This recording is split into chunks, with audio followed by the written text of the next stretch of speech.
हमारे ब्रज की दो सखियां यमुना जल भरने गई तो दोनों सत्संग करती थी आपस में। दोनों आपस में कहे, बोले भैया हमने कन्हैया की कथा तो बहुत सुनी लेकिन कन्हैया कभी देखे नहीं है। दूसरी बोली, अरे कन्हैया पता हो कहां रहे? बोले कहां रहे? वो संतन के पास रहे कन्हैया। अच्छा, बोले कहां पे? वो संतन के संग झोली रहे ना, वह झोली में बैठो रहे अंदर कन्हैया।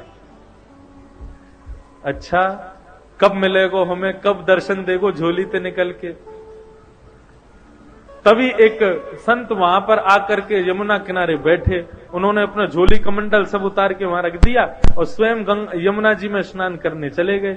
अब तो दोनों सखी बोली, बोले भैया या की कमंडल या की झोली में जरूर कन्हैया बैठे होंगे, चल चल के दर्शन करें। बोले कहीं संत निकल के नहीं आ जाए। बोले अरे जितने में आवे को इतने तो हम देख के वाकू भाग जाएंगे। अब संत की झोली खोली, वो झोली में खूब सारे ग्रंथ निकले, ग्रंथों को निकाला, आदि आदि सब निकाले। नन्हे से डिब्बे में डिब्बा खोल करके देखा, डिब्बे में से कपड़ा हटाया तो लड्डू गोपाल उसमें विराजमान। अब तो सखियां दोनों आपस में, देख देख गोपाल जी, देखी बेटो कन्हैया। अरे बहन कितना सुंदर है कन्हैया। नन्हे से गोपाल जी हाथ में माखन लेके बैठे, लड्डू गोपाल। बोले सुन सुन, डिब्बा में बैठे, जल्दी बाहर निकाल। अब जैसे ही बाहर निकाले तो दूसरी सखी बोली, देख कन्हैया डिब्बा में बैठे बैठे उनके हाथ पांव कैसे सुकुड़ गए हैं। अब लड्डू गोपाल के तो हाथ पांव ऐसे ही रहते हैं, लेकिन गोपी का भाव कैसा? बोले देख हाथ पांव डिब्बा में बैठने से सुकड़ गए इनके। चल मेरे पास मक्खन रखो, इन्हें मक्खन से मालिश करके इनके हाथ पावन को सीधो कर दूं। अब तो मक्खन से जैसे ही मालिश करनी शुरू करी, करते करते करते करते लड्डू गोपाल भगवान खड़े हो गए, पैर भी सीधे हो गए, हाथ भी सीधे हो गए, कन्हैया खड़े हो गए। जैसे ही खड़े हुए इतने में संत आए, और संत जैसे ही आए तुरंत कन्हैया को रख करके डिब्बे में भागी वहां से। संत ने आकर के देखा तो लड्डू गोपाल, जो कि लड्डू गोपाल के रूप में थे, वो खड़े हो गए हैं।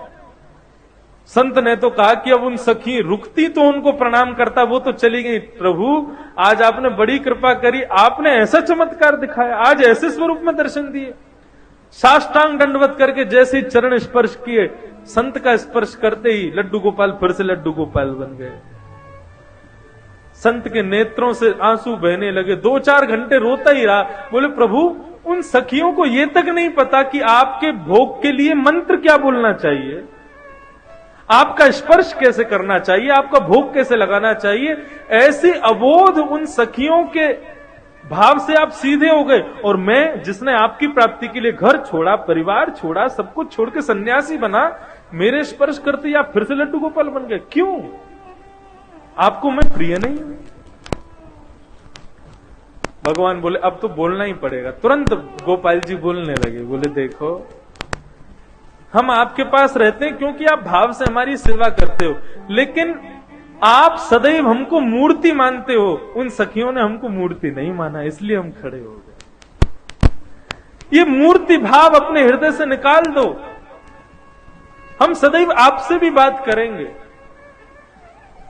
भागवत में आदि ग्रंथों में कितनी जगह कहा गया है कि अपने घर में अविराजित अपने लड्डू गोपाल को कभी मूर्ति नहीं समझना चाहिए। वो साक्षात ठाकुर जी, साक्षात कन्हैया।